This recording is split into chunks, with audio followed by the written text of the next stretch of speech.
G'day viewers, Vloggle 73 again.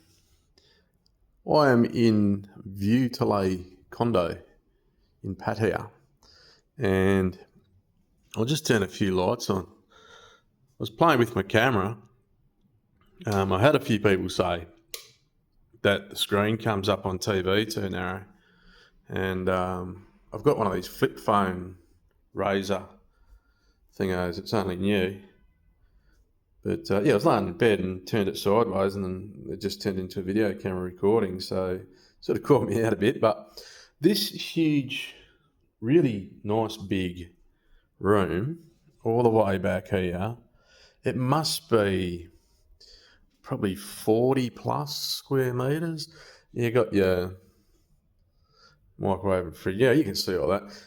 I've watched videos where people are literally showing a room and they talk about what you can see in front of you, and it gives me the shits. But anyway, grumpy old bugger.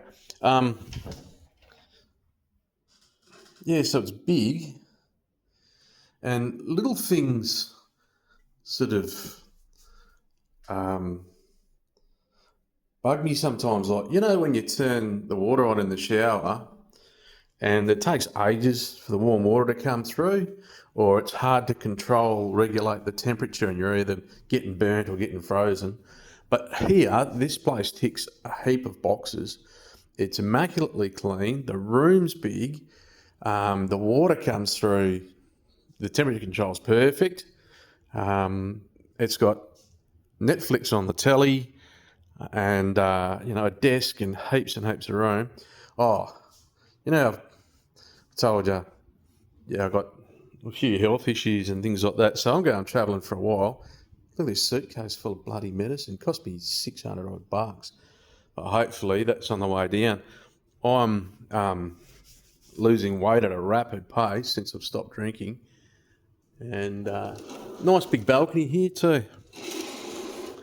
It's pretty good for noise. Like, I sleep solid through the night, and I never usually do. But you do get the odd. There's some sort of a delivery joint down the bottom here. So this is a huge shopping centre next door. It's called Pattaya Central. There you go, Central Pattaya it's called on that sign there. Massive shopping mall.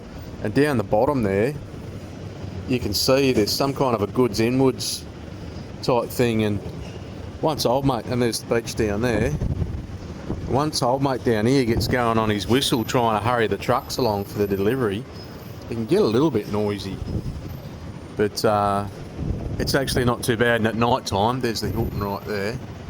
At night time it quietens down. So you get a good night's sleep. I'm another fussy one for linen. And the one downside is it's polyester linen on this bed. I'm a cotton man, but hey, that's just personal preference. I like high thread count cotton. And the mattress, it's not what you call soft, but there's a funny term the Thais have got called monk hard. So if a mattress is monk hard, you'd have to be a monk to be able to sleep on it. So that's not monk hard. It's all right, but it is firm. Heaps of space in that, but yeah, good safes. And how you work them is you just put in a combination, and then push lock. And to unlock them, you put in the same combination, and it'll just unlock itself. You don't have to push another button. So if you're wondering about how to use them, they're pretty basic and straightforward. So today I'm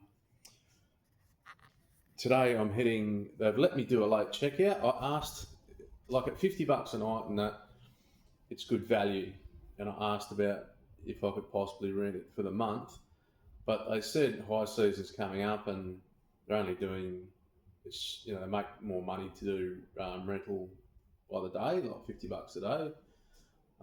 And by the month, usually a place like this here, you'd probably get for maybe 10,000-12,000 baht, which is $500 or $600 Australian for the whole month, which is cheaper. Jesus, I'm looking fat-faced and baggy-eyed today. Oh well, shit happens. So I'm looking for somewhere. So if you keep renting at $50 a night. That's what, $350 a week, 700 fortnights, 1400 a month. So if you can get somewhere for half that price for the month, well then you're sort of mad not to. So I'm going to a place called Atlantis apartment suites, and I'm a bit annoyed because online on Booking.com it said that, well, when you first looked at prices, I was looking for less than $50 a night, and this place came up at 30 something bucks a night, and I went, oh yeah, that looks all right. We'll give that a crack. But when the payment come through, the bill come through, it said it was $55 a night, like they'd taken $110 off my card, and I'm not very happy about that. But I guess the lesson is that despite what it says in the advertised price, make sure you don't rush through the payment process and closely scrutinise what's actually going to come out of your card. And you say that, and I do that, but you still get caught out sometimes, and you're sort of half asleep and rushing through. Or in my case, I would have stayed here longer, but old mate got on his bloody hurry up whistle downstairs there, and I thought, oh bugger this, I'm getting somewhere else. But it only went for about 5 minutes, and it hasn't happened again since. So I should be more tolerant. But yeah, and the other thing is that the new place doesn't allow check-in till 3 o'clock, and it tells me afterwards that it's not even a hotel; it's residential accommodation. So there's no check-in, there's no. I have to get a key from a mailbox or something, and yeah, I hope it turns out to be all right. It's got a big swimming pool and things like that, but so is this joint. This has got a big swimming pool facing the ocean, and it's good value. So this place is called View Talay 6. I booked it through Booking.com, and the booking agent in the building is called Booking Express. One of the other great things about this place is it's like 26 stories, and the bottom floor, which is actually on the third floor, that's kind of ground level, and then you've got parking and stuff underneath. There's a few restaurants within the building with really good food, and they're cheap. And there's like 7-Elevens and laundromats and massage places, and there's probably on that floor there'd be a good 20-30 shops, and you don't even have to leave the building. So I'd shuffle down there in my thongs and that, and don't have to get street ready kind of thing. It's more convenient. Oh, and another thing, the aircon in here, they kind of set them just at this perfect temperature of about 24. It's not cold, it's not hot. You don't need your sheets on, and you can sleep like a baby. Well, and I know everyone's different, but I sleep like a baby in those conditions. That's about all for now. I might send another one from Atlantis Suites, or whatever it's called, where I'm going. And I've got 2 days there. I'm not sure what my next move's going to be. It's there's a good job going back in Bangkok at a school I worked at nearly 20 years ago, but it's a good school, and I don't have to work now. The way gold's going, and even the money in the bank and stuff like that, I'm all right for quite some time. But it's a funny position to be in. Because if your mind's not occupied, it can be a terrible thing, especially when you're, sort of quitting drinking. Today's day 7 of sobriety for me. I sound like some chronic bloody drunk trying to get over it, but I don't think I was ever that bad. But I guess all drinkers say that. I think I was a pretty heavy drinker. I don't think I'm an alcoholic though, because I didn't get the shakes or any violent withdrawals or anything like that. There's been a couple of times which you've seen on the previous videos where I've struggled with not having a beer, and I'm sure there'll be more. But I'm going all right. I'm going all right. But yeah, it's just still buy the suitcase full of bloody pills and stuff. I needed to. Those pills are about blood pressure and cholesterol and diabetes. Um, and once I've not been drinking for a while and lost the weight and things like that, a lot of those pills will drop away. And your liver has to process all those pills, and that's in addition to the alcohol and stuff you're putting through it. It's not sustainable.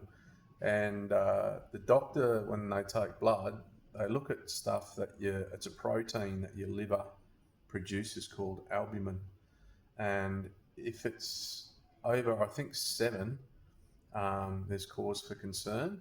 It means your kidneys, it's not your liver, it's your kidneys produce the albumin, and it means they're struggling. It's the early onset of um, kidney disease. And yeah, I went and seen the doc, and he said the numbers weren't diabolical, but there was concern there.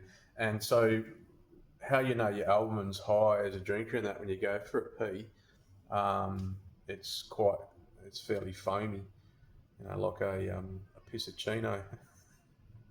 And yeah, mine's, even though the eyes have cleared right up and the reddening of the face is going away and stuff through the blood pressure of alcohol and that, the pee's still a bit frothy, so I wonder how much damage I've done, but we'll see. I know I'm divulging a lot on here, and there's probably caring family members like mum and others who um, say not to overshare. But the best YouTube content I've seen or have enjoyed the most is where people are being real. So I'm being real. It makes it feel more worthwhile doing. It's funny. It's like when you spend a lot of time by yourself, this medium and filming and this kind of stuff is almost a little bit like company, as sad as that is. But it's a weird thing because you get really used to being by yourself, and I'm not sure that I'd go really that well with a partner. I've been by myself, partner. I'm old fashioned, a girlfriend. Um, I've been by myself for like 15 years, and I'm pretty used to it, to be honest. Um, and this phone and new communications technology and stuff, it's a wonderful way of keeping in touch with people. You probably feel far less isolated as a single person when that's the reality. All right, I'm starting to prattle. I'll see you on the next one. Where's the off button?